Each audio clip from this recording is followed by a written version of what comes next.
Hello again, it's about 11 o'clock on my second day, so we're not doing too badly. I'm about to start the feed, but just before I do that I thought I'll show you all the equipment and bits and bobs that we've been using. So we have our cotton wool and our feed here, and then we have some latex gloves. I have my apron, all those kind of paraphernalia to get through the day. So I've been keeping them in the box, which is here.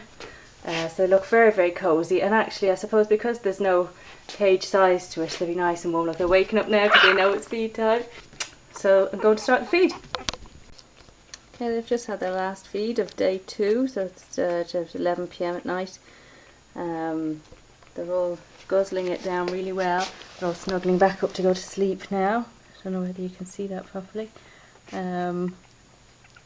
Yeah, I'm starting to see different markings on them. I'll try and show you that tomorrow when we maybe just pick them up when they're not trying to snuggle in to go to sleep. And I noticed something else today, that their poos are getting a bit solid, so I'll talk to Dr. Trust about that tomorrow as well and see if that's normal at that age. Okay, so night night.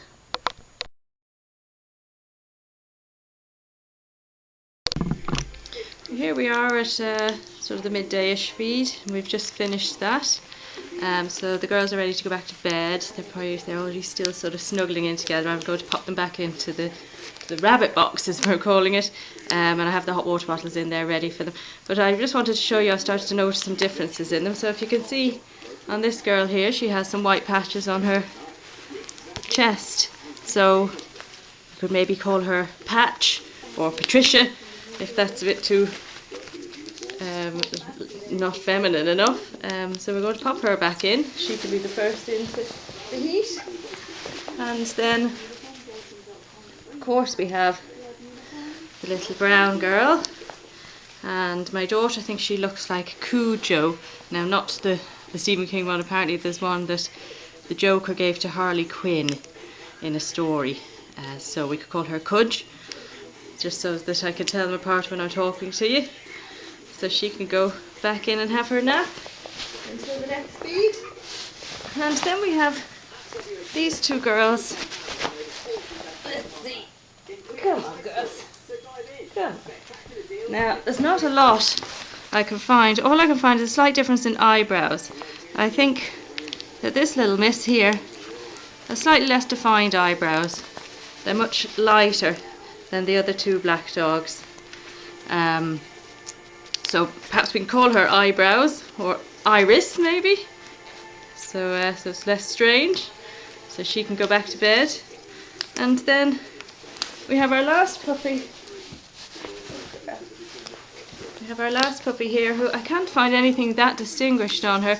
Perhaps if you can have a look, you might be able to let us know if you can see anything. Maybe on her belly or her neck. I can't spot anything. So I'm just going to call her Missy for the moment, until we can find something more distinguished about her. Okay, and that's it. They're all going to bed. See you next time.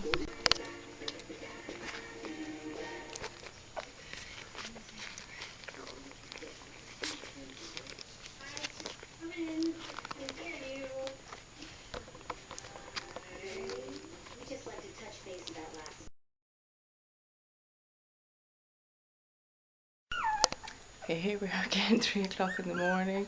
It's the morning of day 4. We're beginning to get a bit tired now.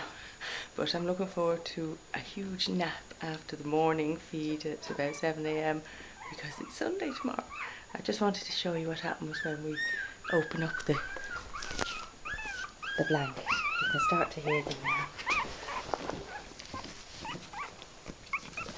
There they are, all in a frenzy. The brown one always stays asleep for the longest. Oh, here she comes now, and I won't leave them any longer. I'll get started.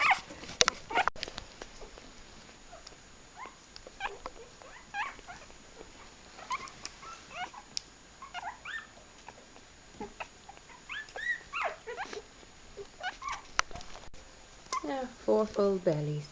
I actually noticed now they might be going back to sleep now, but while I was feeding the last pup there, and I noticed it last night as well, that they're sort of starting to play fight a little bit. So I guess they're getting a little bit more active. I don't know if you can see anything in there. It's so dark now. And with all the lights on.